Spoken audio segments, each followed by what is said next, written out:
Então diga assim: eu tenho uma missão. Deus me chamou com um propósito. Amém, querido? Dê um aplauso para o Senhor por isso.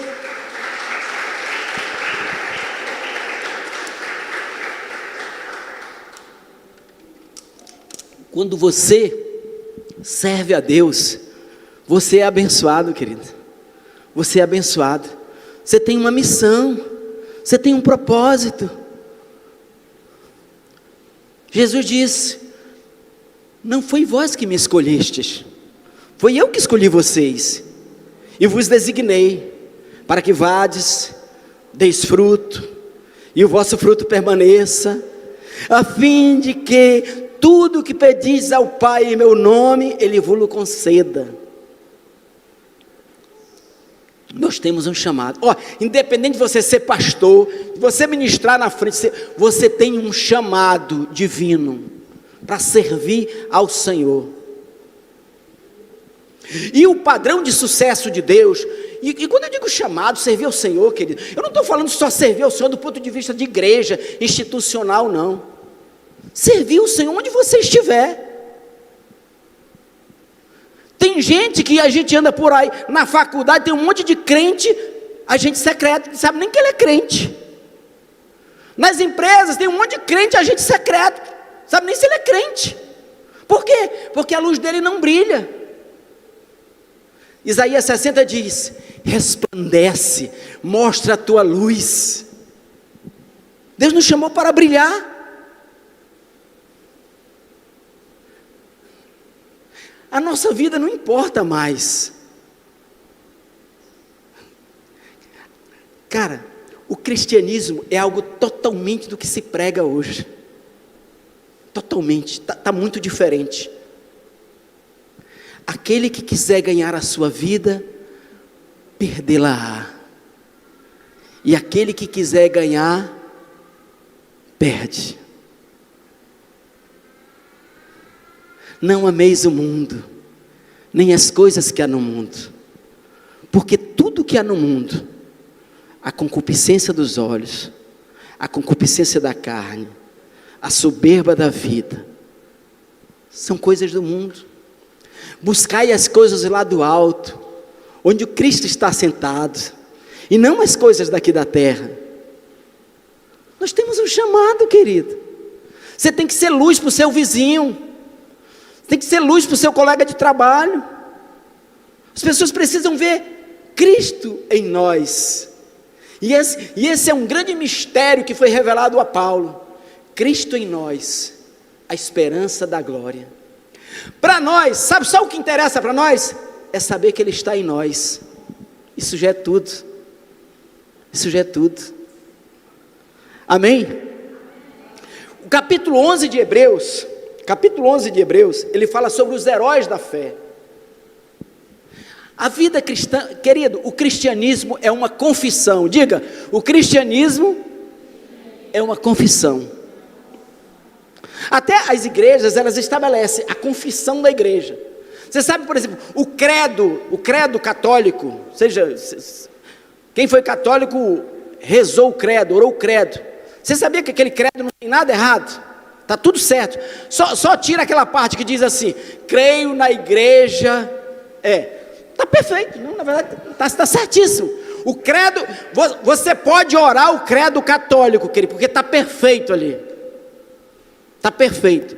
E deixa eu dizer uma coisa: católica não significa a igreja de Roma, está entendendo? Católica é uma palavra latina, se eu não me engano, né? É grega, né? É uma palavra grega que significa universal. Também não é a universal que a gente conhece. Universal quer dizer a igreja do Senhor na terra, no universo. Então olha lá: creio em Deus Pai. Pronto, vou dizer o credo aqui. Creio em Deus Pai Todo-Poderoso, Criador dos céus e da terra, e em Jesus Cristo, seu único Filho, nosso Senhor, que foi concebido pelo poder do Espírito Santo, nasceu da Virgem Maria, padeceu sob Pôncio Pilatos, foi crucificado, morto e sepultado. Desceu aos infernos, ou à mansão dos mortos. Ressuscitou ao terceiro dia. Subiu aos céus. E está sentado à direita de Deus Todo-Poderoso, de onde há de vir a julgar os vivos e os mortos. Creio no Espírito Santo, na Santa Igreja Católica, a Igreja de Jesus na terra, na comunhão dos santos, isso aqui ó, comunhão dos santos, na remissão dos pecados, na ressurreição da carne, da vida eterna, amém. Aqui está os principais dogmas, os principais credos da fé cristã, tudo isso aqui é verdade. Então, o cristianismo é uma confissão quer dizer, você tem esse credo e você crê nisso, você acredita nisso, não é simplesmente uma mera repetição. Então, o cristianismo é uma confissão de fé. Olha, a Bíblia diz, sem fé não há salvação, você sabia disso? Sem fé não há salvação, porque sem fé é impossível agradar a Deus. Está lá, está escrito na Bíblia, não sou eu que digo. Sem fé é impossível agradar a Deus. Então, pela fé, sabe como é que a gente vive nesse mundo? A Bíblia diz que nós cristãos agora vivemos pela fé. Diga, eu vivo pela fé. Eu vivo pela fé. Amém? E se você ler o capítulo 11 de Hebreus, é o capítulo dos heróis da fé. É o capítulo dos heróis da fé. Ele diz que homens, na história bíblica, homens conquistaram e venceram, e cumpriram a sua missão, a sua carreira, o seu chamado, o seu propósito, através da fé. Eles cumpriram a sua missão. Então, para mim e para você, para nós cumprirmos a nossa missão, a gente tem que ter fé, tem que crer, porque a fé, ela traz o poder, para nós realizarmos aquilo que Deus planejou na nossa vida. Coloca lá dentro do início, o capítulo, olha, eu amo ler, eu quero ler com você aqui, ó. Ora, a fé é a certeza de coisas que se esperam, a convicção de fatos que não se vê. Olha, isso aqui é uma definição bíblica de fé. Fé é a certeza de coisas, eu tenho certeza de coisas que eu espero, que eu aguardo, e a convicção de fatos que eu não vejo. Isso é fé, definição bíblica de fé. Então, fé não é algo assim que, está aqui ó, eu tenho fé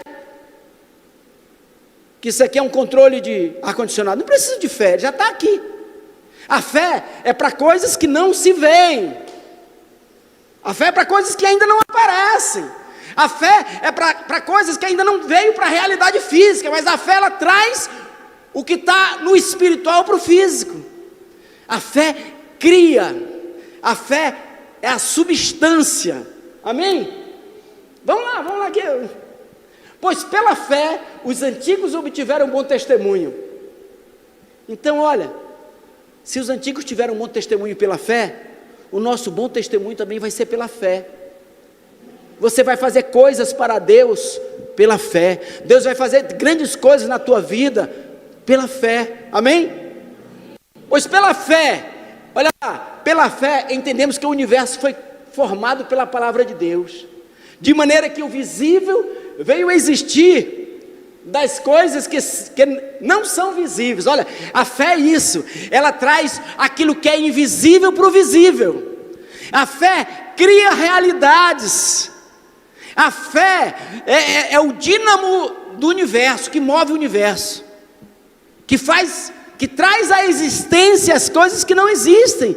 Olha como a fé é poderosa, querido. Você precisa aprender a usar a sua fé, porque ela traz à existência coisas que não existem. Pela fé, começa com Abel, né? Pela fé, Abel ofereceu a Deus um sacrifício mais excelente do que Caim, pelo qual obteve testemunho de ser justo, tendo a aprovação de Deus quanto às suas ofertas. por meio da fé, mesmo depois de morto, ainda fala. Olha lá, qual foi a grande obra de Abel? Abel construiu alguma igreja grande, algum templo gigantesco? Você viu? Abel saiu pregando por aí? Abel foi chamado, Abel veio a esse mundo para cumprir um propósito. O primeiro homem a oferecer uma oferta agradável a Deus. Está na galeria dos heróis da fé, só por isso. Não diz que Abel fez grandes coisas. Abel fez grandes coisas, tem aí o relato que ele fez grandes coisas. Ele fez só uma coisa: ofereceu uma oferta agradável ao Senhor, no princípio de tudo. Talvez foi o primeiro que ofereceu uma oferta, um sacrifício para Deus. O cara cumpriu a sua missão. Você está entendendo? Você pensa que para você cumprir a sua missão, você tem que fazer coisas grandiosas? Não, você só tem que fazer aquilo que Deus estabeleceu para você fazer. Então você tem que saber: Deus, o que tu queres que eu faça? Qual é a minha missão? Como tu quer me usar? Dizem que Billy Graham foi um dos maiores evangelistas de todos os tempos, ganhou milhões de pessoas, mas teve um pastor, que é só um pastor, que não tem nome, que ninguém sabe quem foi, que ganhou Billy Graham quando ele era um rapazinho. Olha, a obra do pastor era ganhar o Billy Graham, que era um rapazinho que se tornou um grande evangelista que ganhou milhões. Está entendendo? A obra que Deus quer realizar na tua vida não é medida, feito comparações, está entendendo? É você fazer aquilo que Ele estabeleceu para fazer, nem que seja para ganhar o teu vizinho do lado, nem que seja para ganhar o teu colega da escola. Zedequias estava ministrando aqui nesses dias, uma colega de escola que ganhou ele para Jesus, não foi, Eze? Foi? Uma colega de escola. Olha aí, essa colega de escola, ninguém sabe onde ela está, o que ela fez, mas o Zedequias trabalha para Deus aqui, prega, ministra, abençoa muitas vidas, mas alguém ministrou na vida dele. Abel só fez isso, ofereceu um excelente sacrifício, e está na galeria dos heróis da fé. Por quê? O padrão de sucesso do Deus não é como o padrão de sucesso do homem. Vamos lá. Pela fé, Enoque foi trasladado para não ver a morte, e não foi achado, porque antes da sua trasladação, recebeu o testemunho que agradara a Deus. É outra versão essa que eu estou dizendo. Então, é revista atualizada, se vê aí. Então o que acontece? Olha aí, Enoque está na galeria dos heróis da fé. O homem amava tanto a Deus, ele tinha tanta comunhão com Deus, ele tinha tanta intimidade com Deus, que Deus disse: eu vou te levar e tu não vai morrer agora. Ele foi trasladado, foi levado para o céu, para não ver a morte. Ele cumpriu a missão dele, o propósito. Eu tenho uma missão, você tem uma missão, todos nós temos uma missão. Ser cristão não é isso, somente para ser abençoado. Abençoado está no pacote, mas ser cristão é ser encarregado de uma missão. Vai lá outro. De fato, sem fé é impossível agradar a Deus, porquanto é necessário que aquele que se aproxima de Deus creia que Ele existe e que só se torna galardoador dos que o buscam. Pela fé, Noé, divinamente instruído acerca de acontecimentos que não se viam. Hoje a gente fala da volta de Jesus, a gente fala do fim dos tempos. Muita gente diz: isso é piada. Desde que eu sou criança que eu ouço falar disso. Fatos que não se veem. Noé, ele aparelhou uma arca para a salvação da sua casa, pelo qual condenou o mundo e se tornou herdeiro da justiça que vem da fé. Qual foi a grande missão de Noé? Construir uma arca. Quantos Noé ganhou para Jesus? Quantos? Vocês sabem? Alguém que se converteu com a pregação de Noé? A Bíblia diz que ninguém, só a família dele. Ele ganhou só a família dele. Ele é um herói da fé. Ele construiu uma arca que salvou a família dele. Ele é um herói da fé. Cumprir o chamado de Deus não é fazer algo que apareça para o mundo, é fazer o que Deus mandou você fazer. E para isso você precisa saber o que é que Deus mandou você fazer. E a Bíblia diz muita coisa a respeito disso. Ele disse: como o Pai me enviou, eu envio vocês. Sabe o que você tem que fazer? O mesmo que Jesus fez. Jesus é o nosso modelo. Vamos lá, que eu gosto de ler a Bíblia. Pela fé, Abraão, quando chamado, obedeceu, a fim de ir para o lugar que devia receber por herança, e partiu sem saber para onde ia. Sabe? Os heróis da fé, a fé é louca mesmo. Abraão era um excelente agricultor, era um homem próspero na Mesopotâmia, uma terra super fértil. Ele tinha campos, ele tinha plantações, ele estava bem estabelecido na vida. E aí eu não quero ser chato não, mas peça para os grandes pastores midiáticos aí, para eles abandonarem o que eles têm e eles ir lá para um campo missionário na África, para ver se eles vão. Peça para os grandes pastores midiáticos aí, abandonarem os seus ministérios e irem lá para a Indonésia, lá para a China, pregar o Evangelho. Mas foi isso que Abraão fez. Ele deixou uma vida confortável e foi para um lugar que Deus o enviou, sem saber para onde ia. Sem saber para onde ia. Isso é cumprir a sua missão. Por isso que, Abel foi só uma oferta. Enoque, intimidade com Deus. Abraão já, sai, deixa tudo que tu tem, que eu vou te mandar para outro lugar. Ah, como é lá? Não sei, vai que no caminho eu te mostro. Isso é fé. Amém? Vamos lá. Pela fé, peregrinou na terra da promessa como terra alheia, habitando em tendas, com Isaac e Jacó, herdeiros com ele da mesma promessa, porque aguardava a cidade que tem fundamentos. Os homens da fé viviam em tendas. Quem é da fé, vive em tendas. Você sabe como é que é a tenda? Sabe, né? A tenda, você arma e você desarma. Tenda não é um palácio, tenda não é uma grande construção. Eles viviam em tendas. Sabe por quê? Porque eles sabiam que a cidade deles não é essa. Ele diz aí, eles viviam em tendas, porque aguardava a cidade que tem fundamentos, da qual Deus é arquiteto e edificador. Quem serve a Deus vive em tendas. Sabe o que é viver em tendas? É sempre estar disposto para dizer para Deus: Senhor, para onde tu queres que eu vá?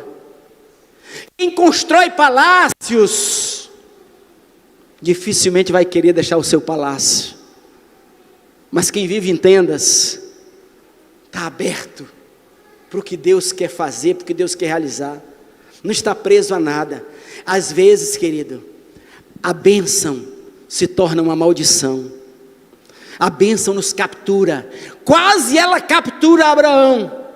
Quase a bênção pega Abraão. Quase Abraão é traído pela bênção. Ele ansiava ter um filho. Ele queria ter um filho. A mulher dele era estéril. Ela já tinha 90 anos.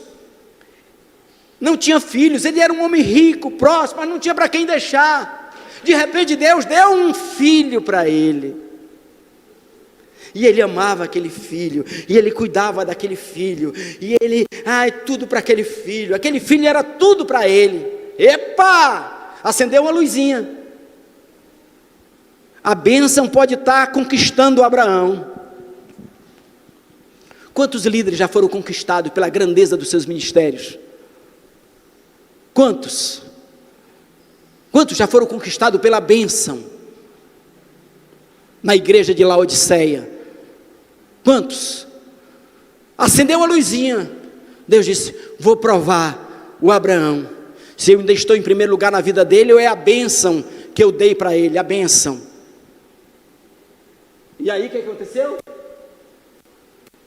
Pela fé, também a própria Sara recebeu poder para ser mãe, não obstante o avançar de sua idade, pois teve por fiel aquele que lhe havia feito a promessa. Por isso também de um, aliás, já amortecido, saiu uma posteridade tão numerosa como as estrelas do céu, e inumerável como a areia que está na praia do mar. Todos estes morreram na fé, sem ter obtido as promessas, vendo-as porém de longe, e saudando-as, e confessando que eram estrangeiros e peregrinos sobre a terra. Outra coisa, querido, a verdadeira promessa não tem de se cumprir nessa terra, porque senão Paulo foi o mais infeliz dos homens. Abraão não viu a sua descendência multiplicada. Quando Abraão morreu, ele tinha Isaque e os filhos do Ismael. Ele não viu essa descendência. A verdadeira promessa se cumprirá no outro momento. E eles entenderam que eles eram estrangeiros e peregrinos. E por aí vai, tá, queridos? Aí vai os heróis da fé. Pela fé, Moisés, olha, Moisés escolheu sofrer com o povo de Deus. Escolheu ser escravo do que por um pouco de tempo, receber os valores transitórios, as riquezas transitórias do trono egípcio, do faraó do Egito. Ele preferiu sofrer com o povo de Deus. Pela fé, ele não temeu o mandato do rei, né? Pela fé, ele escolheu ser um peregrino, ser um escravo. E aí a Bíblia fala de vários, né? Vários, José e tantos outros heróis da fé. Pela fé eles venceram. Aí, né, hoje a gente gosta de falar de Jacó, de Abraão. Abraão foi um rico, próspero. Jacó foi rico, próspero. Isaac foi rico, próspero. Mas houve também aqueles heróis da fé que não tiveram. Coloca lá no 38, pastor Eric, rapidinho. Voltando um pouquinho. Olha, teve esses heróis da fé que foram prósperos e abençoados. Mas depois de Cristo, querido, e mesmo antes de Cristo, alguns profetas como Elias, alguns profetas como Eliseu, alguns profetas tiveram que se esconder do rei para não serem mortos, no período da apostasia de Jezabel, de Acabe. E depois de Cristo, e ainda hoje, querido, você não sabe, querido, existe uma igreja hoje perseguida, existe uma igreja hoje subterrânea, existem lugares hoje que, se você for cristão, você se decidir pelo cristianismo, você é expulso da sua família. Eu vi um testemunho esses dias, talvez, não sei se eu compartilhei com vocês, um testemunho de um islã, de um muçulmano, que ele se converteu ao cristianismo.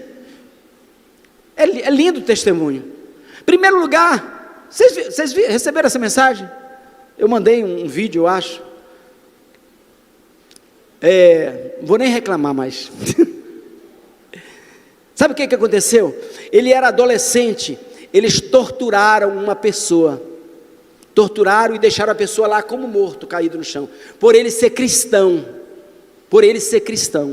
Torturaram, e ele só lembra da noite, que eles pegaram o cara, quebraram o cara todinho. Eu vou mandar esse testemunho para vocês. Ele dá esse testemunho. Quebraram o cara todinho e deixaram, e abandonaram o cara lá como morto. Quebraram as pernas dele, costela, deixaram ele lá como morto. E ele voltou para casa. Tempos depois, Deus trabalhou na vida dele, e esse homem se converteu, muçulmano, se converteu ao cristianismo. Aí ele foi expulso pela família dele. Fizeram um funeral dele, colocaram o nome dele lá no funeral, como se a família disse: ó, para nossa família você está morto, porque você agora se tornou cristão. E ele saiu de casa, foi expulso de casa. Anos depois ele está numa conferência num lugar, e ele encontra uma pessoa, e ele está conversando com essa pessoa, e ele descobre que essa pessoa é aquele que ele tinha agredido lá, que ele ficou à beira da morte lá. E ele disse: olha, ele mostrou a Bíblia para ele: ó, desde aquele dia que vocês me agrediram, que vocês me torturaram, eu fiquei como morto. Alguém passou ali e me ajudou, e olha, desde aquele dia eu peguei a minha Bíblia, e está aqui a minha Bíblia, o seu nome está escrito aqui. Coloquei você nas minhas orações. Eu sou aquela pessoa que naquela noite você torturou e pensou até que tinha matado. Está aqui, ó, seu nome está nas minhas orações, e eu estou muito feliz, porque Deus, você teve um encontro com Jesus e Ele mudou a sua vida. Ele ficou aleijado,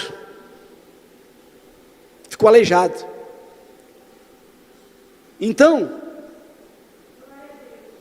existem pessoas que sofreram pelo Evangelho, nem todo mundo foi próspero, nem todo mundo foi Abraão. Aí a Bíblia diz aqui, outros por sua vez, volta lá, pastor Eric, mais um pouquinho,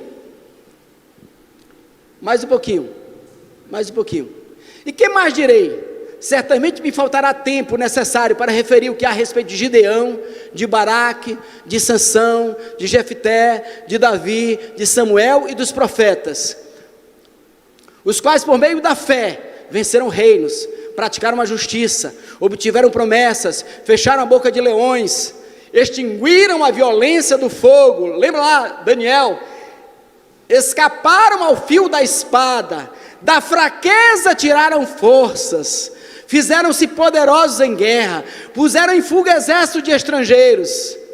Mulheres receberam pela ressurreição os seus mortos, alguns foram torturados, não aceitando o seu resgate, para obterem superior ressurreição. Outros, por sua vez, passaram pela prova de escárnios e açoites, sim, até de algemas e prisões. Foram apedrejados, provados, cerrados pelo meio, mortos ao fio da espada, andaram peregrinos, vestidos de pele de ovelhas e de cabras, necessitados, afligidos, maltratados, homens dos quais o mundo não era digno, errantes pelos desertos, pelos montes, pelas covas, pelos antros da terra. Ora, todos estes, olha, são homens de fé também. Porque hoje gosta de se falar que, não, Abraão era de fé, Abraão era rico, aí tem a campanha do Abraão, da riqueza de Abraão. Mas existem outros que perderam tudo, que foram torturados, cerrados, perderam seus filhos, foram perseguidos. Eles também, talvez até uma fé mais louvável, os verdadeiros mártires, eles pela fé, eles venceram. O mundo não conseguiu mudar eles, por causa de ser perseguido, torturado. Eles não odiaram os seus inimigos, o mundo não conseguiu mudar eles, e eles permaneceram firmes na fé, eles permaneceram firmes na lei do amor, eles permaneceram firmes na lei de orai pelos que vos perseguem, abençoai os que vos maldizem. Esse povo venceu pela fé, amém, querido? Agora eu quero ir lá para o 12, para a gente, estou terminando aqui lá para o 12, capítulo 12, você viu essa multidão de gente? Se você procurar igreja, se você procurar o ministério Portas Abertas, coloca no Google lá, você vai ver histórias de pessoas que são perseguidas hoje, na África, na Ásia, na Indonésia, no Afeganistão, são perseguidas hoje. Nós vivemos nesse paraíso aqui, nesse Brasil, maravilhoso, mas tem pessoas perseguidas lá. Portanto também nós, diga, também eu, também nós, visto que temos a rodear-nos tão grande nuvem de testemunhas, olha, tanta gente que venceu pela fé, que o mundo não conseguiu mudar o caráter de Cristo que estava neles. Portanto também nós, desembaraçando-nos de todo o peso e do pecado que tenazmente nos assedia, né? O crente hoje vive assim, ai, meu Deus, mais um culto hoje, amanheceu o dia, não, desembaraçar, tudo é tentação, tudo é pecado, tudo é difícil. Cara, às vezes, sinceramente, há cristãos que dá vergonha, querido, porque eu vejo o testemunho de ateus que parece que tem mais fé do que muitos cristãos. É triste, como nós vivemos numa fé só de aparência, numa fé só teológica, numa fé só filosófica, só de discurso. E eu vejo ateus que não têm a esperança da vida eterna, mas tranquilos, mas firmes. Portanto, também nós, desembaraçando-nos de todo o peso e do pecado que tenazmente nos assedia, corramos com perseverança a carreira que nos está proposta. Você tem uma carreira, você tem um trabalho a fazer para Deus, querido. Você tem algo para fazer para o Senhor. Você é a luz do mundo. Corramos com perseverança a carreira que nos está proposta. Corramos com perseverança a carreira que nos está proposta. Como? Olhando firmemente para Jesus. Olhando firmemente para Jesus. Está aí, Jesus é o rei dos heróis da fé. Ele também sofreu, ele também padeceu. A Bíblia diz que nenhum homem foi torturado tanto que Jesus foi. A Bíblia diz que nenhum homem foi torturado tanto que Jesus foi. Sabe por quê? Porque Jesus não podia morrer. Jesus podia ser torturado de todo jeito, mas ele não podia morrer, porque ele não pecou, e o salário do pecado é a morte. Só pode morrer quem pecou. Jesus disse: eu dei a minha vida, porque eles não podiam tirar a minha vida de mim. Aí ele diz, olhando para Jesus, autor e consumador da nossa fé, o qual em troca da alegria que lhe estava proposta, suportou a cruz, desfazendo a afronta, está sentado à direita de Deus. E aí, meu irmão, você já teve que suportar uma cruz? Você já sofreu o que Jesus sofreu? Você já passou pelo que Jesus passou? Então nós estamos bem. Então ele está dizendo, é preciso ter perseverança, é preciso não desistir, é preciso não parar, é preciso crer, é preciso confiar. Mais um pouquinho aí, pastor. Considerai, pois, atentamente aquele que suportou tamanha oposição dos pecadores contra si mesmo, para que não vos fatigueis desmaiando em vossas almas. Amém, querido? Você acha que a tua luta está grande? Olhe para a luta de Jesus. Ele não desistiu, ele não se entregou. O mundo não conseguiu fazer Jesus odiar o mundo. Pelo contrário, Jesus amou o mundo. De tal maneira, ele amou o mundo, que ele deu a sua vida.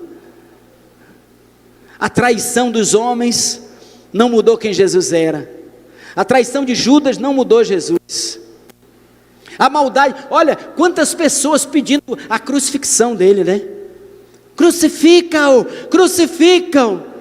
O cara só tinha feito coisa boa, só tinha curado, só tinha libertado, só tinha quebrado, e de repente todo mundo está contra ele. Já pensou se ele fosse como a gente? Para mim já deu, pai, já era.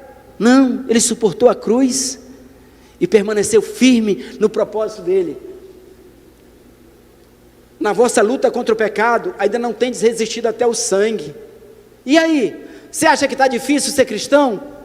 E lá nos países que a pessoa tem que morrer, tem que ser preso, e se sair uma lei que se falar de Jesus vai preso, como é que vai ser? Estais esquecidos da exortação que como a filhos discorre convosco? Deixa eu te dizer, as tuas lutas, querido, as tuas guerras, é Deus treinando você, é Deus capacitando você. O soldado, o guerreiro é treinado, é na batalha. Um guerreiro que nunca enfrentou batalha, ele não vai enfrentar batalha nenhuma. Os soldados, as tropas de elite são treinadas na escassez, no esforço, na dificuldade. Deus é um pai sábio que nos disciplina, nos treina. Essa palavra disciplina significa treinar, preparar, capacitar. Deus está treinando você.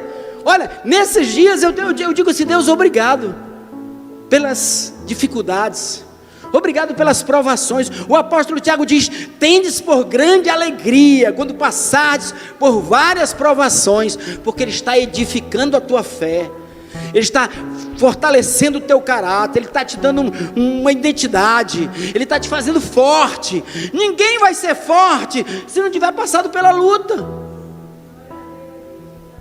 E Ele diz assim, não desmaies, quando você for repreendido pelo Senhor, porque o Senhor corrige a quem ama, o Senhor corrige a quem ama, o Senhor, isso ainda não tiraram da Bíblia, não, ainda está na Bíblia, não mudou, ai não, só tem que falar coisinha bonitinha, lindinha, oi, tu é isso, tu é benção, tu é só coisa bonitinha para os irmãos, não, isso não mudou, o Senhor corrige o filho que ama, como um pai, um bom pai corrige o seu filho, amém?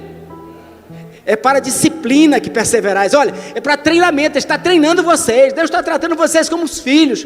Pois que filho há que o pai não corrige?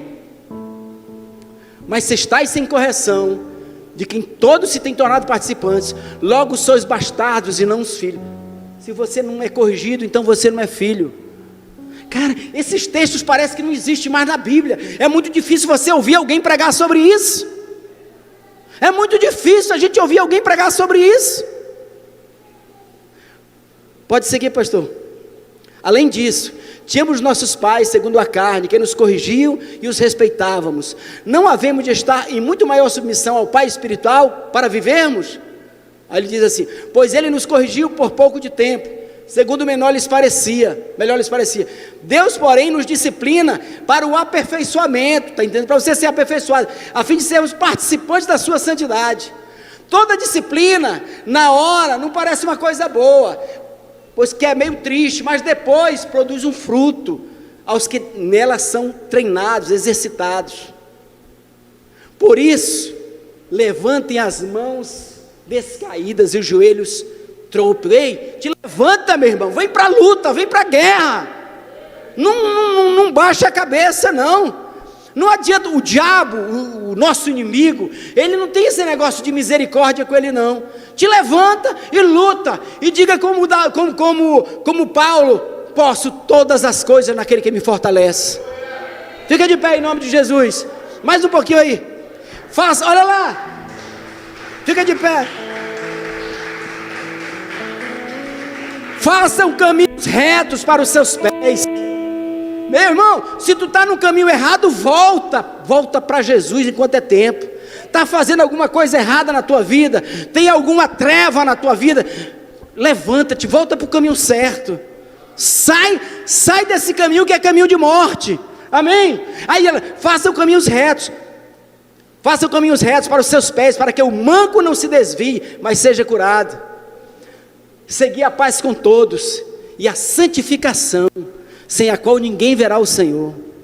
Amém? Não deixando nenhuma raiz de amargura brotar no seu coração. Olha, a gente tem que ter cuidado hoje com as redes sociais, com as notícias, porque eles semeiam muita amargura no nosso coração, semeiam muito ódio no nosso coração. A gente tem que ter cuidado para não deixar que nenhuma raiz de amargura brote e a gente contamine outros. Seguir a paz com todos e a santificação, sem a qual ninguém verá o Senhor. Nem haja alguma raiz de amargura que brotando vos perturbe, e por meio dela muitos são contaminados. Quando você está amargurado, isso na igreja, em qualquer lugar, você começa a contaminar outros, você começa a fazer mal para outros, sabe aquelas pessoas que só se encontram para falar mal do governo, fala mal do clima, fala mal de tudo, esse calor, isso aqui, isso está caro, isso aqui, só se encontra para se lamentar. Fuja dessas pessoas. Só se encontra para falar mal, isso, aquilo. Não, raiz de amargura, querido. Seguir a paz. Vamos lá. Nem haja algum impuro ou profano, como foi Esaú, por qual por um prato de comida vendeu o seu direito de primogenitura. Vou encerrar com isso aqui. Olha, você tem um chamado, querido. Você tem um chamado. E esse chamado, ele é algo sagrado. Ele é algo sagrado, é algo santo. Amém, querido? É a tua missão. É a tua missão. Não despreze a tua missão. Não despreze a tua missão. Você tem uma missão. Deus te encarregou de uma missão. Não despreze a tua missão. Por quê? Porque desprezar a missão é desprezar aquilo que é santo. A Bíblia chama de ser profano. E ele cita o exemplo de Esaú. Esaú, ele era o filho mais velho de Isaac. Ele tinha o direito de primogenitura. Está entendendo? O direito de primogenitura quer dizer, ele era o herdeiro da família, o principal herdeiro da família, ele era o filho mais velho. Sabe como era para ser a nossa Bíblia? Era para ser assim, ó: Abraão gerou a Isaac, Isaac gerou a Jacó, Jacó gerou a Esaú, Abraão gerou a Isaac, Isaac gerou a Esaú, e Esaú gerou e gerou e gerou. Esaú trancou a descendência dele, se transformaram num povo amaldiçoado. Por quê? Porque rejeitou o chamado de Deus para ser o primogênito. Ser primogênito dava trabalho, ele ia ser o responsável pelos irmãos dele, ele ia cuidar da mãe dele, ele ia cuidar da família, tinha os interesses, ele ia ter que ser responsável. Ele não quis, ele disse: para que me adianta a primogenitura? E ele trocou por um prato de comida. Depois, quando chegou o dia da morte do pai, o pai tinha que abençoar o primogênito. E a bênção do primogênito é uma bênção especial. E aí ele queria a bênção, mas não quis a responsabilidade, o compromisso. E Deus o chamou de profano, porque ele desprezou algo que Deus o entregou e que era santo, o direito de primogenitura. E ele quis a bênção, porque sabe como foi a bênção de Isaac para...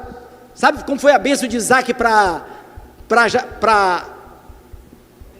Jacó? Foi assim, ó: que o Senhor te abençoe com o orvalho do campo, que tu consiga tudo na tua vida, sem muita luta, sem muito esforço, nem muita dificuldade, porque Deus vai te abençoar. E ele queria essa bênção. E aí, quando ele foi querer reaver a bênção, Deus não deu mais direito para ele, porque ele tinha renegado a bênção. Servir a Deus tem um compromisso, tem uma responsabilidade, tem um peso, mas tem uma bênção. Tem a bênção dos que servem a Deus. E quando você despreza aquilo que Deus te entregou, a missão que Deus te deu, você está sendo profano, está tratando como coisa nenhuma algo que é santo, algo que é sagrado. Então, querido, Deus tem uma missão para você. Não é só para o pastor, para os pastores, não é só para quem ministra na igreja. Você é um cristão, você é um pequeno Cristo, você tem a unção de Deus. Onde você estiver, você tem que ser luz. As pessoas têm que ver Cristo em você. Amém, querido? Que as pessoas vejam Cristo em nós, no nosso trabalho, na nossa casa, na nossa família. Então, o que ele diz? Levante as mãos caídas. Te levanta, mano. Te levanta, querido, querida. Deus é contigo. Deus é contigo. Você tem a fé que vence o mundo. Você é mais do que vencedor. Você é filho de Deus. Cristo vive em você. O Espírito Santo vive em você, cara. O Espírito Santo vive em ti para fazer algo, para realizar algo através de ti. Amém, querido? Glória a Deus.